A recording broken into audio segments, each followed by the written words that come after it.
Let's talk about gaming. Gaming, it's an escape, it's a thrill. It's really a story we can control when the real world feels out of our hands, out of our minds, and completely no control over our lives. But beneath the colors and the victories, the battle royales, the endless worlds, the endless realm of possibility, if you will, more specifically for me, that would be Skyrim and stuff like that, there's a shadow we don't like to talk about. Now, this shadow isn't the shadow of doubt, but it's one that doesn't change how we play. It changes really who we are. Now, this is more like a video essay. I'm kind of just sitting down and talking about whatever, whenever, and probably some Call of Duty gameplay going on here or something, not quite sure. But this is about the dark side of gaming and what it really means for us as humans and us as a society as a whole, the human condition, if you will. What are we capable of? What our faults are, and that's kind of like the magnification of this. I've been thinking about it because I've just been like looking at Battlefield 6 and Call of Duty and all that stuff coming out, how much time I'm going to be dedicating to the Call of Duty franchise and all that other kind of stuff, and Battlefield 6 coming out as well. It's going to be awesome, but just thinking about it, and I'm like, you know what, this would be a good video to make. So, with all that out the way, this is the dark side of gaming. This is what it means for all of us as humans. Clanker, you know what I'm saying? Now, games are designed to keep us playing. They're designed to keep us addicted, and they're designed to keep us spending more money. Every reward, every level up, every sound effect, it's all calculated to hit the deepest parts of our brains and our dopamine receptors, or the reward system, if you will. That's why hours and hours and hours seem to just disappear without us ever noticing it. That's why we just want to get one more match, or hey, let's just play until the sun comes up, or hey, it's not an accident. It's by design, you know what I'm saying? But that is what it is. And you find yourself in this loop of this constant repetitive repetition, if you will. You win a game, your mind and body releases serotonin, and your dopamine levels go up, and all this other cool fancy stuff.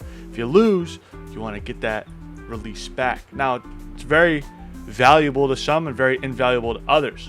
It's hard to get in, but it's hard to get out, if that makes sense. But the cost isn't always obvious. Maybe it's the friend we drifted away from because they stopped playing. The sleep we never catch up on because we continuously play.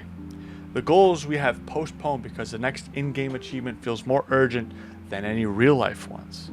Slowly, without realizing it, the games start to play us. It plays our wallets, it plays our mind, hand-eye coordinate. It plays a lot in our time consumption. We are stuck in front of the screen, which is ironic because I'm doing this right now. And here's where it changes. This is where it changes us as people. We start to crave instant gratification.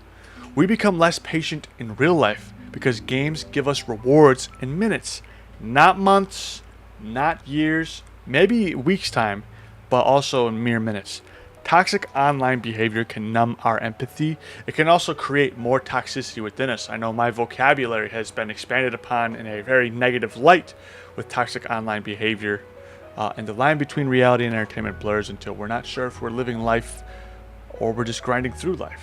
We have no idea what I'm feeling. I have no idea what we're doing. It just feels like sometimes I'm trying to get to that next stage in my life currently.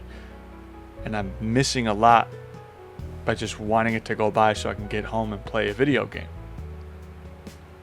But that doesn't make gaming evil. And gaming isn't evil. It's actually one of the greatest creative achievements of our time, one of the greatest pieces of media, art media to be specific. It connects us, it can inspire us, some games even teach us, but ignoring its darker side means letting it shape us without our consent, letting it shape us without our knowledge, and overall letting us shape our lives without us even knowing when the time is passing by. Dude, those are bars right there. The question isn't whether we should play, it's whether we can stay in control while we play. So the next time you guys pick up a controller, let me know what goes through your guys' head, right? But in the end, the real challenge isn't beating the game. It's making sure the game doesn't beat us. Now, we can go into the psychological effects of this all. The addiction. Games are and will be designed to keep us hooked through reward loops, daily challenges, progression systems, battle passes, seasonal content, and yearly releases, you name it. The escapism overload on it as well, using games to avoid real life problems. It can cause a lot of problems actually to worsen. Now, your mood and mental health also change. Long-time overuse can increase anxiety, can increase depression, irritability, especially in competitive or toxic environments. I suffer from this a little bit myself, playing so much Call of Duty. Now, there's also social and cultural effects like toxic communities, harassment, bullying, all these other kind of things. We all know what it is. Isolation, spending more time in virtual worlds than with physical friends and family can reduce real-world social skills. Games can also reinforce stereotypes or harmful ideologies when certain narratives dominate. Religion, race, doesn't matter. It's all dependent on the community that you join and partake in. You may not essentially go for that, but if that community harbors that, it will eventually leak its way into your life somehow, either negatively or positively. You'll either get an adverse reaction either way, right? Now, physical effects. Your lifestyle changes, lack of movement, poor posture, and long play sections can be harmful to your physical health. Your sleep disruptions as well. Late night gaming can interfere with your circadian rhythms, impacting mental performance and emotional regulation. Economic and ethical impacts as well.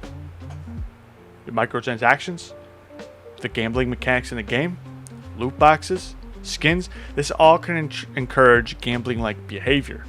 It's exploitation. It's exploitative.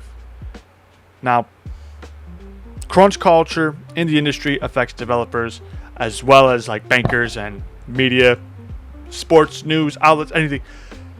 Predatory monetization targets vulnerable players though. And I understand crunch, you want to make the most bang for your buck in the shortest amount of time, but that still affects you, the consumer, at the end of the day. Now, what does this mean for all of us as humans, right? The real danger is how gaming reshapes human behavior over time. We can become more reward-driven and impatient, expecting instant gratification. Our empathy can weaken if we normalize toxic online culture, and our attention spans and problem-solving approaches can shift toward game-like systems, instant rewards, instant responses. We risk valuing virtual achievements more than real-life relationships or goals in the long run if we have a long-term exposure to these video games. Now, gaming isn't inherently bad.